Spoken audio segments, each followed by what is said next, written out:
انس اگر ہم اس سے زوم آؤٹ کرتے ہیں because you know my purpose over here of course ہم کے الیکٹرک کی کانٹیکسٹ میں بات کر رہے ہیں کیونکہ I see it is a wonderful example is a case study جہاں پہ ایک کلچرل مائنڈ سیٹ شفٹ آیا ہے نہ صرف انڈیویجولس کا بلکہ اداروں کا. اب اگر میں یہی لرننگس بیکاز میں یہ مانتی ہوں کہ کے الیکٹرک جیسے کمپلیکس ڈائیورس آرگنائزیشن کو رن کرنا از آلموسٹ لائک رننگ منی پاکستان.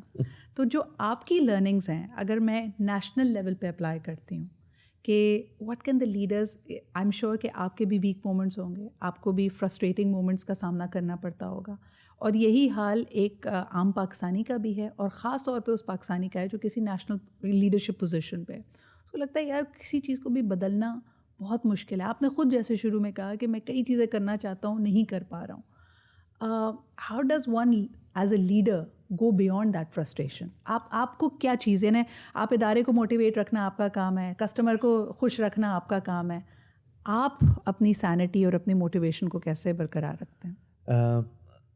دیکھیے آپ کو میں یہی کہوں گا کہ جب ہمیں یہ نظر آتا ہے کہ what we do is being reflected in better supply, ability to have more power. ہم نے ابھی 900 میگا واٹ کا پلانٹ لگایا ہے اور میں آپ کو I can't explain to you how difficult it was, including even when you are getting that approval from the board. وہاں پہ بھی انہوں نے کہا تھا کہ یار سوچ لو، ہمارے پاس فائنینشیل کلوز نہیں تھا.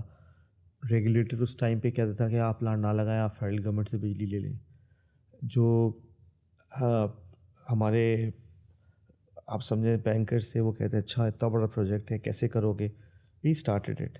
الحمد للہ وہ پلانٹ سمر میں آپریٹ کر رہا تھا and Karachi had a much better supply situation because of availability of that plant. آپ آج کی تیاری کر رہے ہیں 2030 کی تیاری کر رہے ہیں؟ دیکھیے میں آپ کو یہ بہت this is a fantastic question and I am very happy because میں لوگوں کو یہ بتانا چاہتا ہوں کہ جو فیصلے آج کریں گے نا اس کا امپیکٹ 2027، 28، 29 اور 30 میں آئے گا. صحیح. بجلی کے ادارے میں نا یہ ایسا نہیں ہے کہ ہم نے کل ایک ایل سی کھولی، پرسوں کوئی چیز امپورٹ ہوئی اور آپ نے وہ شیل پہ رکھنے بیچنا شروع کر دی. ہم ایک ایسے انوائرمنٹ کو فورسی کریں جہاں پہ کہ شاید یہ national tariff, universal tariff across Pakistan کا نظام نہ رہے. اس سچویشن میں یہ میری اور ہماری ٹیم اپنی ذمہ داری سمجھتا ہے کہ ہم اگر اس وقت بجلی کے ریٹ کو پاکستان کا جو نیشنل ٹیرف ہے اس سے قریب نہیں لائیں گے سو ان ایڈورٹنٹلی ہم مہنگی بجلی بیچ رہے ہوں گے. ہماری انڈسٹریز کو، ہمارے کمرشل سیٹ اپ کو، ہمارے لوگوں کو ڈس ایڈوانٹیج ہوگا. سو اگر ہم نے 2027-28 میں یہ اچیو کرنا ہے تو یہ فیصلے آج ہوں گے.